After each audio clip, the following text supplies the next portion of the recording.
morning, beautiful people. I just took a shower, which is exciting, thrilling, really. And I twisted my hair, and I was just putting in my products, and I thought, should I do skincare for you guys? Because a couple people, I did a poll on Instagram, and a couple people, well, a bunch of you said, I went to them, because are you the same people? Do you follow me on Instagram? Let's pause and get that done if you don't. But yeah, a bunch of you wanted to see what I'm putting on my face these days, and I figured I would share. I'm also going to talk about something that was such a sensitive subject for me. I couldn't even tell you guys what was going on. Like, you know how something crazy is happening and you almost need it to know that it's going to get better before you can even discuss it. So the only person I even talked about it with is like Carla and my ex. Like, I went through the most traumatic hair experience of my life. We're going to get into that. And we're also going to talk about what I'm using on my skin these days. And then we'll just hang out at home because we can't go anywhere. I'm going to just quickly show you the parts of my skincare routine that you missed while I was in the shower. I generally wash my face with this. It's from Summer Fridays. Full disclosure, this was gifted to me to test, and I'm obsessed with it. I really love it. I'm not being paid to talk about any of these products, by the way. Just sharing the wealth of information. But it's called a super amino gel, and I feel like it gets my skin super clean. If you remember when I was unpacking, I mentioned this deep cleansing oil from DHC. As you can see, I've used quite a bit of it since the last week.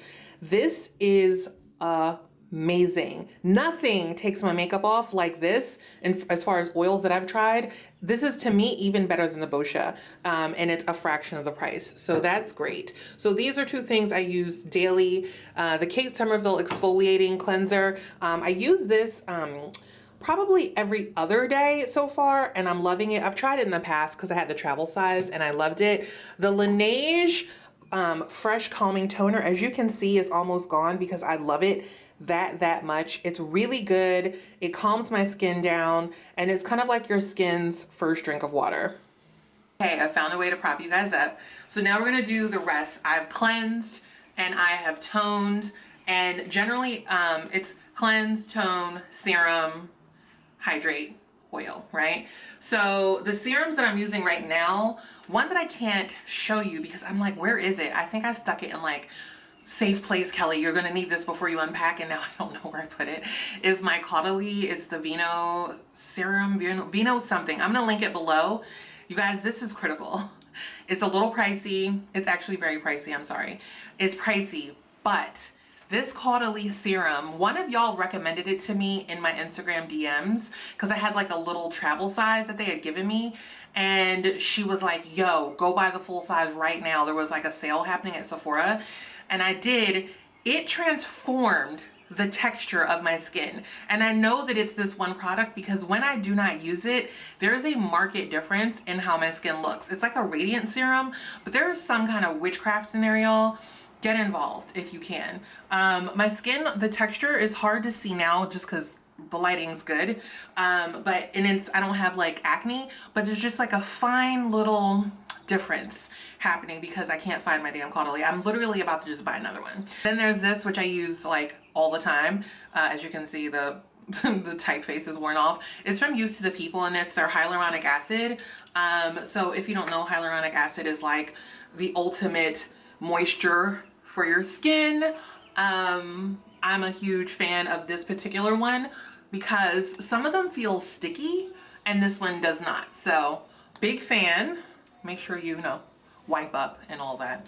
But we know that. We're not teaching, you know what I mean? We're just showing you what I'm using.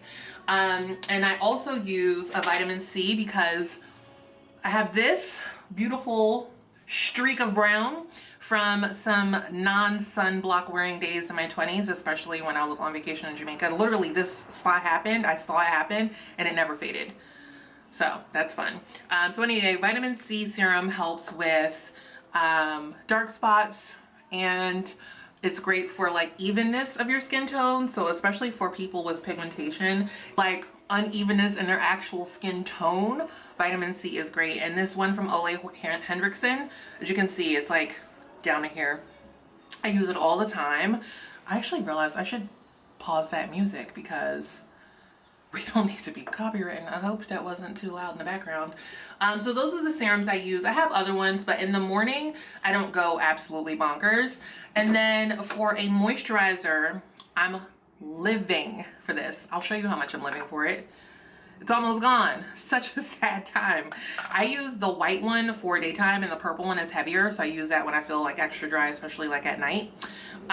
This, I actually did a collab with them on my Instagram. I want to say last fashion week, and not February, I think like September. And I've since bought a whole nother jar. And I cannot get enough of it because it's so freaking good. Don't forget your neck. Touching my neck just made me want to burp. It'll come. Oh, there it is. Sorry. I just drank a bunch of water, so maybe that's why. So that's what I do for moisturizer. And then I would normally put on this squalene rose oil situation from Biossance, but I'm about to go sit in my yard. I literally just want to catch some rays and like warmth of the sun on me, so I don't want to put oil on my skin to further, I don't know if you should put oil on your skin and then go sit in the sun. So instead I'm going to use sunscreen, and I use this one. It's Invisiblur from Maraid. I think they've since changed the packaging because I've had this one kind of for a while. But I'm going to just put this on because we don't want like sun damage on our face. Not good. And that's it. So that's what I've been using on my face, and I'm sure that that was thrilling and tantalizing. Tantalizing?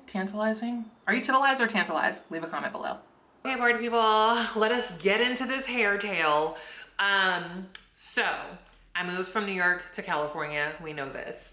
And I would say my first 3 months, I noticed a drastic change in my skin. My skin was so dry. I felt like no matter how much I drank water, put lotion on, my serums, face skincare, I was super dry. So I had to switch up some products, go for like heavier moisturizers, adding, even in the daytime, like it was me just like figuring out my new environment. Oh, we're overexposed.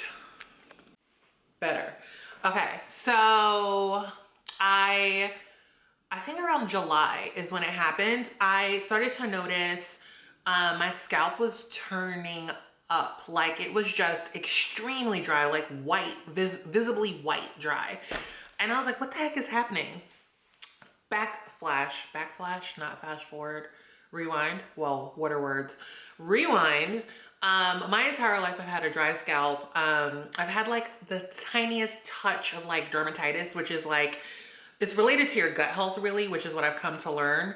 And it's kind of like any sort of autoimmune like eczema or, you know, any skin type things. So I started developing eczema when I moved here. Like it was on my neck, it was on my arm. And I was like, what the heck? I've never had eczema. I have had like scalp dryness and stuff. And a lot of people told me when they moved to LA, they got eczema. I was like, wait, what? And I think it's just because it's the desert, it's extreme dryness. I don't know, or pollution. I don't know. So I started getting like a little bit of eczema, and then my scalp started getting weird. And then after Essence Fest, I remember I was in Essence Fest. It was the most hot I've ever been. It was the most humid I've ever felt. And sweat was like from my head. I remember me and Juju went on like a ghost tour and we were walking around at night. It was like 100 degrees at night with 100% humidity. No breeze. Sweat was rolling from my head to my ankles. It was insane. So I need coffee. I can get through this without coffee. So I can't focus because I need coffee, but I'm trying to get through this story. All right, so Essence Fest comes, I'm sweating all over myself, and then I noticed that this necklace was like also giving me a rash, and I'm like, how? It's literally gold. I've been wearing it. My dad gave me this when I was like, I think I graduated high school, and I've been wearing it my entire life. So I was just having like this weird situation. And then when I came back, I started to wear my hair in a bun a lot. Like my hair was thriving before this. Like long, thick. Thank God my hair was so thick, because I would have legitimately been bald when I tell you guys what happened. So then around Fashion Week, I noticed that my hair was like still doing this super dry thing. And when I flew back to LA last October, I washed my hair one time, and I swear to you, the amount of hair that was in the comb, like, you know, our hair sheds, whatever. You wash it and like there could be hair in your comb, y'all. And this wasn't broken. So it wasn't like my hair was breaking off. It was not broken. It was long hair. So it was like falling out. And I was like, what the actual F is happening? So it was like this crazy amount of hair. And then the next time I washed my hair, the same thing happened. And I was like, wait, because once it's like, that's weird. Like, okay. And then it happened again. It happened like 4 times. After the 4th time, I was like in tears because like my hair was visibly thinner. Like I will tell you, my hair is still so much thinner than it was. I would have like, to put my hair in twist, I would probably have to have like 10 of these, and they would be thicker. They'd be all kind of like the thickness of this one versus like the thickness of this one. So talking about this is giving me anxiety. That's why I keep touching my head. This is like my comfort position. This is like me in the fetal position. I Google, I look things up. Carla's like, go to dermatologist, go to dermatologist. And I was gonna make an appointment, but then I just kept looking at every story, and everyone was talking about the same thing. They were talking about dermatitis.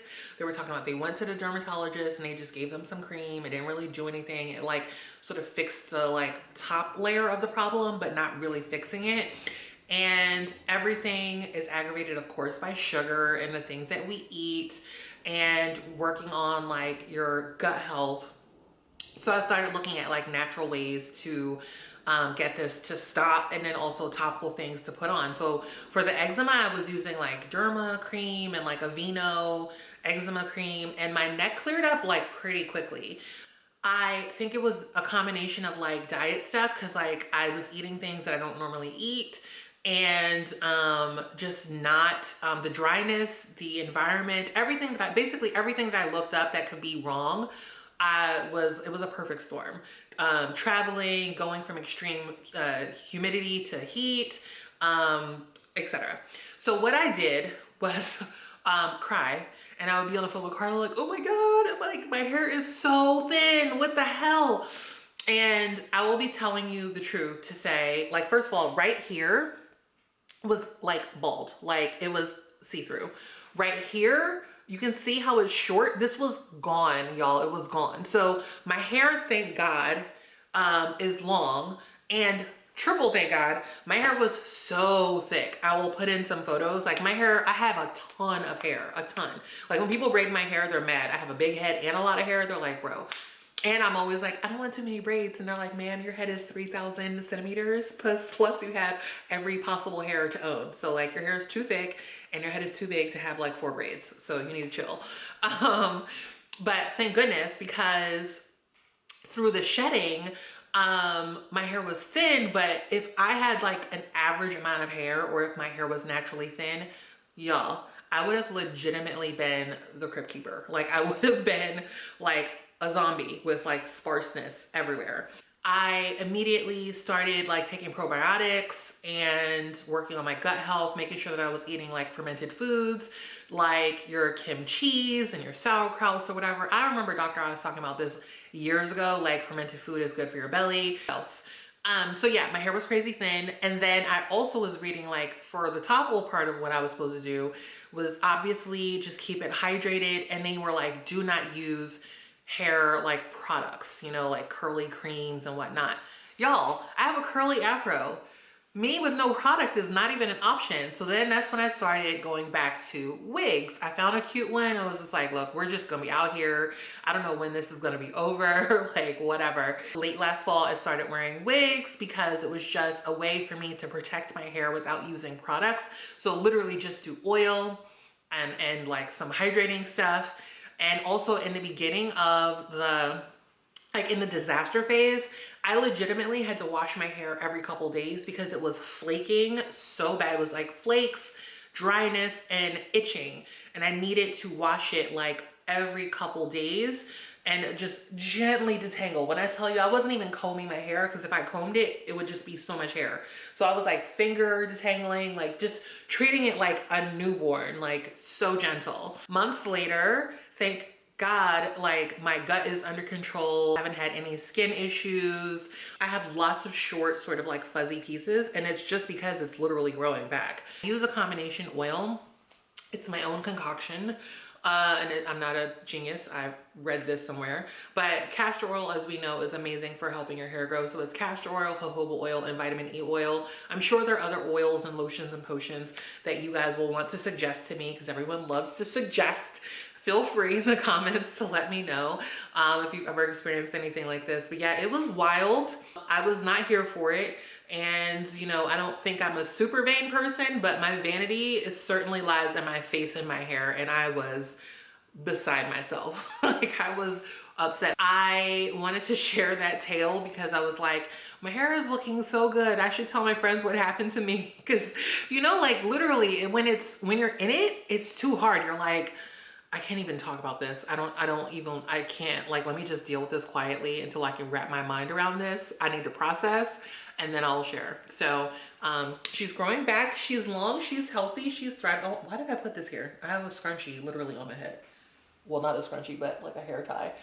I'm doing well. My hair is doing well.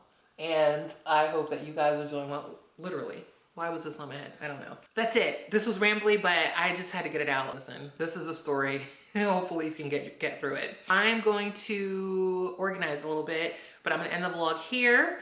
And so yeah, this was a beauty focused situation. What I'm putting on my skin, what I'm putting in my hair, why I've been wearing a wig so much. I just now feel comfortable even showing you my hair because it was crazy, but here we are. If this happened to you, I'm sorry, it sucks. But if you are wondering how to fix it, it's in your gut, so sort that out. And that's it. Thank you for watching. Love you, mean it. Bye.